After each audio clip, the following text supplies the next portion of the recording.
अस्सलामु अलैकुम वरहमतुल्लाहि वबरकातुहू। जी मैं सनाउल्लाह नक्शबंदी। उम्मीद है आप तमाम हज़रात खैरियत से होंगे। काफ़ी दिनों बाद मैं ज़िक्र हुसैन करने के लिए आपके सामने हाज़िर हुआ हूँ। उसकी वजह यह है कि मैं बीमार था। देखिए, मेरी ख्वाहिश थी, मेरी तमन्ना थी कि मैं उन अय्याम में आपको ज़िक्र हुसैन सुनाऊँ जिन दिनों में आप बड़ा मुतलाशी रहते हैं, मुतमन्नी रहते हैं। आपकी तमन्ना होती है कि हम ज़िक्र हुसैन को बड़ी दिलचस्पी के साथ सुनें और अपने दिलो दिमाग में वाक़यात करबला को बैठा लें। लेकिन खैर अफ़सोस ये मेरे हक़ में नहीं था और ये बेहतर भी है। देखिए, बंदे की मर्ज़ी के मुताबिक मामलात होते हैं तो कहीं न कहीं उसमें ख़ामियाँ रह जाती हैं। लेकिन जब अल्लाह की मर्ज़ी के मुताबिक आपके ज़िंदगी में कोई अमल हो ना, तो आप उस पे अल्लाह का शुक्र अदा करें, क्योंकि उसमें आपके हक़ में बेहतरी और भलाई है। देखिए, मौलाए अली का एक बड़ा ही मशहूर वाक़या है। इस वाक़े को सुनाने से पहले मुझे आपसे एक रिक्वेस्ट करनी है कि आप मेरे चैनल को सब्सक्राइब नहीं कर रहे हैं, तो प्लीज़ आप चैनल को सब्सक्राइब करें, लाइक करें, पसंद आए तो शेयर करें।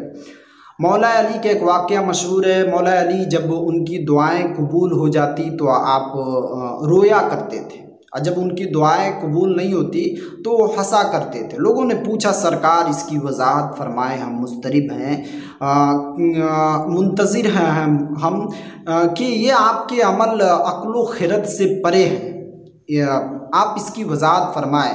मौला अली फरमाते हैं कि देखो, जब मैं दुआ करता हूँ और मेरी दुआ कबूल न होती है तो मैं उस घड़ी हंसता इसलिए हूँ कि वो मेरे रब की मर्ज़ी है, और जब मेरी दुआ कबूल होती है और मैं उस वक्त रोता हूँ, इसकी वजह ये है कि ये मामलात मेरी मर्ज़ी के मुताबिक हो रहे हैं। तो मेरी मर्ज़ी की हकीकत क्या है मेरे रब की मर्ज़ी के आगे? समझ रहे हैं आप? इसलिए मैं उन चीज़ों पर कोई न मुझे शिकवा है न शिकायत है। मैं रब का लाख लाख शुक्र अदा करता हूँ कि उसने बीमारी से मुझे शिफायाब किया। खैर, हम ज़िक्र हुसैन कर रहे थे और इमाम हुसैन मदीना मुबारका से हिजरत करके मक्कतुल मुकर्रमा में आप दाखिल हो गए। वहाँ पे आप क़याम पजीर रहे। लोगों ने पूछा, सरकार ये मदीना से हिजरत करके मक्का में आना, ये मामलात क्या है? इमाम हुसैन ने एक्सप्लेन किए मामलात को, तशरीह के साथ बताएं उन्हें। लोगों ने कहा, हम आपके साथ खड़े हैं, शाना बशाना हम रहेंगे, आप ज़रा सा भी फिक्र न करें। हम यजीद के ख़िलाफ़ एक एहतजाज करते हैं, मदीना और मक्का के लोगों को इकट्ठा करते हैं। इमाम हुसैन फरमाते हैं, ये हरगिज़ न करना। मैं उम्मत में खलफशार पैदा न हो, इसलिए मैंने नाना के दर को छोड़ा है, और मैं मक्कतुल मुकर्रमा में क़याम पजीर इसलिए हुआ हूँ, वरना मेरे नाना के दर से बेहतरीन दर इस दुनिया में कौन सा दर है? तुम बताओ। खामोशी से जैसे मैं अपनी ज़िंदगी गुजार रहा हूँ, मुझे गुजारने दो, ये एहतजाज के मामलात को ना बढ़ाओ। और उन अय्याम में यह कूफा से खतूत भी आने लगे। इमाम हुसैन के पास खतूत पे खतूत आने लगे। रवायतों में है कि तकरीबन 150 से ज़ायद ख़त इमाम हुसैन के पास आए। इमाम हुसैन से कूफियों ने कहा कि इमाम, आप कूफा तशरीफ़ लाएं, वरना हम इस्लाम से दूर होते चले जा रहे हैं। हम यजीद के जुल्म बर्बरियत से शिकार होकर हम दीन से बेगाना हो जाएंगे।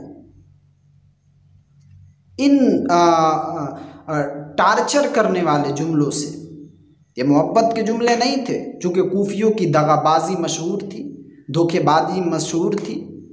वो इमाम से मोहब्बत या किस नीयत से वो ऐसे ऐसे जुमले लिखते थे कि इमाम को मजबूर होना पड़ा। रवायतों में है कि कुछ तो काफ़िले भी मक्का गए। इमाम से हूबहू रूबरू उन्होंने बात किया और कहा कि इमाम, आप कूफा चले, वरना कूफा के लोगों का ईमान ख़तरे में है। यजीद जुल्म कर रहा है, वो शराब नोशी को आम कर रहा है, ज़िनाकारी को आम कर रहा है, वो दीन मोहम्मदी से लोगों को दूर कर रहा है। आपको चलना पड़ेगा, वरना मैदान महशर जब बपा होगा, आपके नाना अगर हमसे सवाल करेंगे तो हम ये कह सकते हैं कि इमाम ज़मीन पर थे, आपके नवासे मौजूद थे। हमने उनसे कहा था कि आप आएँ, हमारी मदद करें।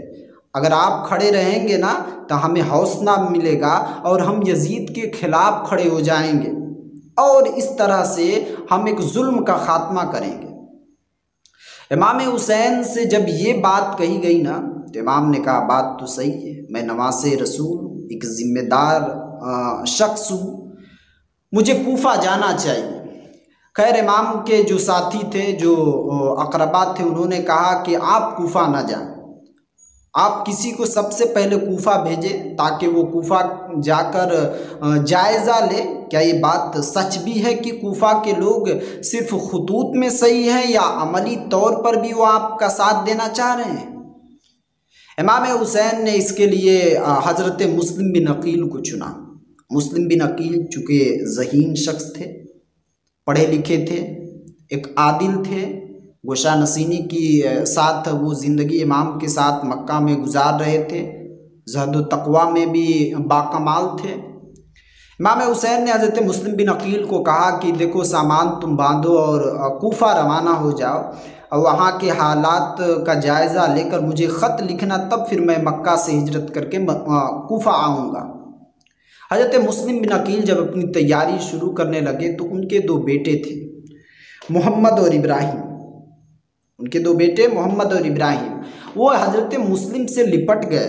मोहम्मद और इब्राहिम कहते हैं कि बाबा जान आप हमें साथ लेकर चले, बचपने से लेके इस उम्र की पड़ाव तक हम आपके साथ खाते रहें, पीते रहें, आप ही के साथ हम रात में सोते भी थे, हम आपके बग़ैर मक्का में नहीं रह सकते हैं। इमाम हुसैन ने कहा बच्चे हैं, तुमसे दिलचस्पी है, बचपन से तुम्हारे साथ रह गए हैं, इन्हें भी लेकर चले जाओ। देखो खुतूत से तो ये लग रहा है कि मामलात हमारे हक़ में हैं, बेहतर है तो हम जल्द ही मैं भी काफ़िला लेकर कूफा पहुँच जाऊँगा, कोई परेशानी ना होगी, बच्चों को तुम अपने साथ ले जाओ, वरना खामखा ये काफ़िले में रहेंगे तो कुछ रोएंगे, परेशान करेंगे अपनी अम्मी को। इमाम मुस्लिम बिन अकील अपने बच्चों को लेते हैं और कूफा रवाना हो जाते हैं।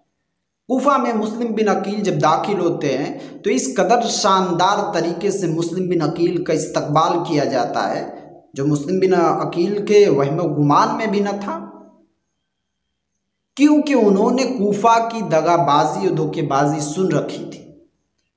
खुतूत का भी जो मामला था वो मुज़ब्ज़ब में था, उस पर मुकम्मल तौर से यकीन न था कि ये जो है सच है, लेकिन कूफा के लोगों का जो इस्तकबाल करना और फिर इमाम मुस्लिम बिन अकील के हाथ पर इमाम हुसैन के नाम पर तकरीबन रवायतों में आता है कि 60,000 लोगों ने बैयत की।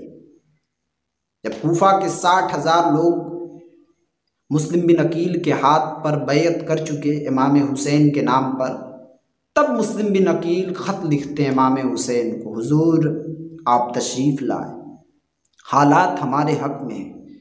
गली कूचे में वो क्या नौजवान हो, बच्चा हो, बूढ़ी औरत हो, नौजवान औरत हो, सबकी ज़ुबान पर अहले बैत के तराने हैं। यहाँ हमारे कसीदे पढ़े जा रहे हैं।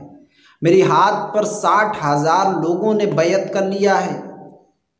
मेरी आपसे गुजारिश है कि आप कूफा आएँ और यहाँ के मामलात को आप आकर खुद हल करें।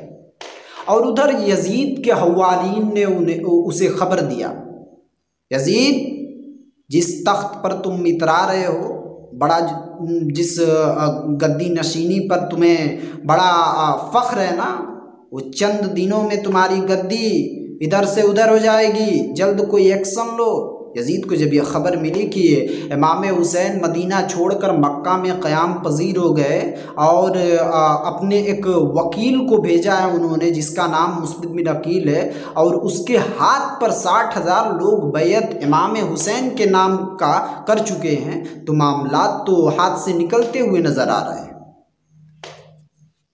यजीद ने इब्न ज़ियाद को ख़त लिखा, फ़ौरन तुम कूफा रवाना हो जाओ और जाकर वहाँ पे कमांडरी अपने हाथ में लो और वहाँ के मामलात को जल्द से जल्द रफ़ा दफ़ा करो, नहीं तो ये तो हमारे हुकूमत के लिए ख़तरा हो जाएगा।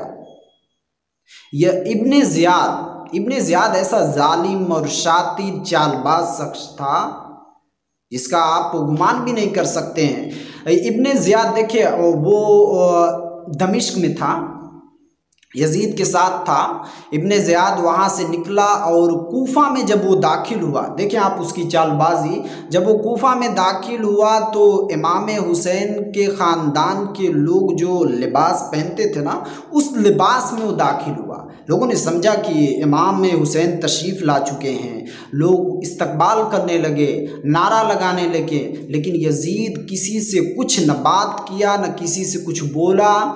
फ़ौरन वो गवर्नर हाउस में दाखिल हो गया।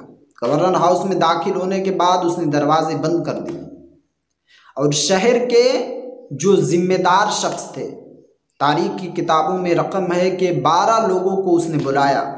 अब 12 लोगों को बुलाने के बाद उनसे कहा कि देखो ये जो मुस्लिम बिन अकील आए हैं ना, ये झूठे हैं।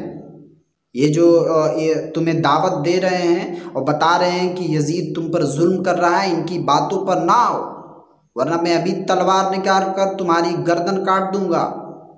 ऐसे ऐसे जुमलों से यजीद उन्हें डराने लगा, इब्ने ज़ियाद डराने लगा, धमकाने लगा। वो कूफा के लोग जो दगाबाज थे, धोखेबाज थे, फिर वो अपनी साबिक़ा रवायत को दोहराने के अनकरीब है। अच्छा, मुस्लिम बिन अकील को जब ये ख़बर मिली कि 12 ज़िम्मेदार शख्स गवर्नर हाउस में दाखिल हुए हैं, इब्ने ज़ियाद ने उन्हें बुलाया है, तो आपके साथ है रवायतों में काफ़ी लोग गवर्नर हाउस की तरफ बढ़े और उनकी क़यादत मुस्लिम बिन अकील कर रहे थे। गवर्नर हाउस का मुकम्मल तौर से घिराव कर लिया गया कि आज इब्ने ज़ियाद को कत्ल कर दिया जाएगा। लेकिन जब इब्ने ज़ियाद ने ये हालात देखे तो उसने उन 12 लोगों को कत्ल कर दिया और सबके सर को गवर्नर हाउस से नीचे गिराया। जब कूफियों ने वो 12 सर देखे तो वो अब मुस्लिम बिन अकील का साथ छोड़ते हुए नज़र आ रहे हैं कूफा में। मुस्लिम बिन अकील ने जब ये जायज़ा ये हालात आपने देखे और जायज़ा लिया तो आप समझ गए कि अब मेरी शहादत का वक्त करीब है। आप मस्जिद में दाखिल होते हैं, इमामत करते हैं, उस वक्त तक इब्ने ज़ियाद आर्डर दे चुका था कि मुस्लिम बिन अकील को फ़ौरन गिरफ़्तार कर लिया जाए। ये कूफा के लोगों की समातों तक भी बात जा चुकी थी कि मुस्लिम बिन अकील को अब गिरफ्तार किया जाएगा। आप इमामत कर रहे हैं, मुक्तदियों की काफ़ी तादाद आपके पीछे आपकी इमामत में नमाज पढ़ रही है, लेकिन आप जब सलाम फेरते हैं तो आप पीछे देखते हो तो कोई नज़र नहीं आता। किताबों में है कि हानी बिन उरवा ये एक साहबी रसूल थे। हानी बिन उरवा एक साहबी रसूल थे और काजी शुरैह ये एक बुज़ुर्ग शख्सियत थी, नमाज रोज़े के पाबंद, अहले बैत से मोहब्बत करने वाले थे। और इमाम मुस्लिम के 2 बेटे, ये 4 लोग मस्जिद में मौजूद थे।